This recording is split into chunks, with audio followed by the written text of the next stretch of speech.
Hey Cinemal's Fire, it's good to see your smiling faces in my subscription box once again. I'm going to follow up on some things that Maya mentioned in her video. First of all, speaking of the road to Nerdfighteria, I wonder if I can get that to focus. Kinda. If you go to their YouTube page right now, you will see my face there. I believe I'm still the most recent video. If you want to hear me talking about Dave Green and Nerdfighteria a little bit, and why does it seem like I'm always wearing this shirt when I make videos? And my other thing isn't actually something that was in the video, it's something that Maya wrote in the Tumblr post she linked from her video. If you're a creative, you know that not being able to create is like not being able to breathe. I'm not trying to call out Maya for this specifically. I've heard similar analogies from a lot of different people. It's just the kind of thing that's never really resonated with me. And that's why I've said in the past that I feel like I've never really been passionate about anything, because there's never really been anything that I would consider my own personal oxygen. For me, creativity is more like a cat that can't decide if it wants to go outside or inside. Like, I'm gonna stand at the door and just paw at it until someone goes and opens it, and then once I can actually see what's out there, I'm like, I don't know if I really want to do that right now. I just wanted to make sure that I had the option. And you're like, just make a goddamn decision because you're letting in all the bugs.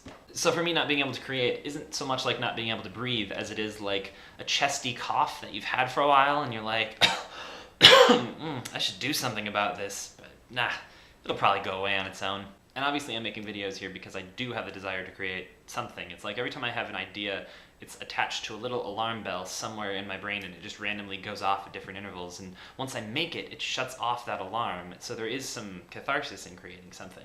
In an effort to shut off more of those alarms, last year I made a New Year's resolution, which is something I really don't do very often, but I made a resolution that I was going to make more videos, because in 2015, I missed roughly a quarter of the videos I should have made, so my resolution was that I wasn't going to miss as many in 2016. And in the first half of the year, I honestly think I did a pretty good job. A lot of my videos were late, but I was still making 2 videos a month. I was staying on top of things, I was getting videos done, and I was on pace for a full year of videos, at least making more than my 2015 total. And then I stopped, so in the end, I fell well short of my resolution goal. I made fewer videos than I made in 2015. And while I certainly don't want that to happen again, I know better than to try to make another resolution at this point. Getting back in front of the camera after 6 months without making a video felt awkward and forced, and I felt like anything I'd learned in the past however many years of making videos just was gone. Like I had waited too long and it was gone and I was starting from scratch again. Except then I remembered that it always feels forced because I'm always forcing myself to do it. This isn't something that comes naturally to me. If it was, I wouldn't need to make a resolution because I'd just be spitting out videos left and right. And maybe it does come naturally to some people, and maybe someday it'll even come naturally to me. But for now, it is something that I have to force myself to do. And you know what? People need to force themselves to exercise or go to the dentist, and like those are things that are also worthwhile. Creating isn't like a breath of fresh air to me. It's more like being up on a really high mountain in the altitude where the air is thin and it's hard to take a deep breath.